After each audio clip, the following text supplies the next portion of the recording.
And what did you learn then about the other sounds, about the other instruments? The main thing I just learned a hell of a lot from Paul Draper from Manson. He really taught me a lot about guitars and guitar sounds. I mean, he's the kind of guy who will listen to a Beatles record and he'll tell you exactly what guitar was played with what pedal and what sound and how they recorded it with what amp. And he would just talk like this all day.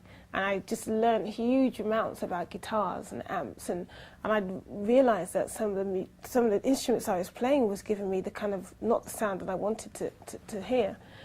And then I just kind of developed, I took that and run, you know, because you give me a little idea or show me a little kind of idea of what I could have, and I want that, and I just go crazy for that idea, and I just run and try and get as much as I can. So a lot of the music, the guitars on stage are mine, you know, because I want a certain sound, so I bought that guitar and handed it to my musicians, play this, you know, the amps and stuff like that. Because I think that's how you develop your own style. I think you have to, for me, if I want to have like a band sound, that kind of vibe, you have to understand exactly how to get it. So it was a huge learning curve for me. And Fake Chemical State is the kind of product of that learning curve. I look back at Fleshwounds with a lot of love and a lot of affection because I know that that's how it got me to this point. And then you were saying learning curve. Are you done learning, or is it? Oh this? God, no, Okay. no. So this is this. So what? This is the beginning of a new sound of Skin. I feel that Fleshwounds was a massive stepping stone. There was a big stepping stone in terms of my songwriting. My songwriting on Fleshwounds jumped up from the Skunk Anansie stuff, I felt. In what way? Because I really worked hard at translating my emotions directly into like a pop song or a rock song. I really worked hard about exactly what I wanted to say and how I was going to say it, which words work, and how to do it in a way that's kind of very me, you know, like kind of edgy and kind of a cool way and a twisted way.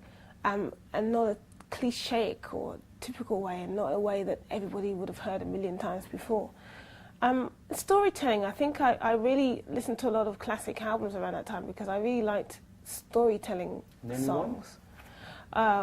Tapestry, Carole King, you know, David Bowie, Diamond Dogs, Marvin Gaye, What's Going On, you know, the big classic, fantastically, you know, Led Zeppelin, you know, ABBA. You know, everybody from, you know, Nick Drake to Tom Waits, you know, a lot of just great stuff. To see why that stuff is still here, why this album is still here, why they, you know, why is, you know, Pink Floyd's still one of the best albums ever recorded, you know.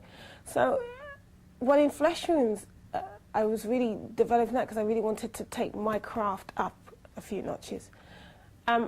So that, coupled with, in Fake Chemical State, it was a sound I was more interested in because the songwriting was there.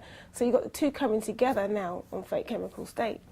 I really worked hard on the musicianships and the sound and the feeling and the whole vibe of the record to get that up to the same standard as the songwriting.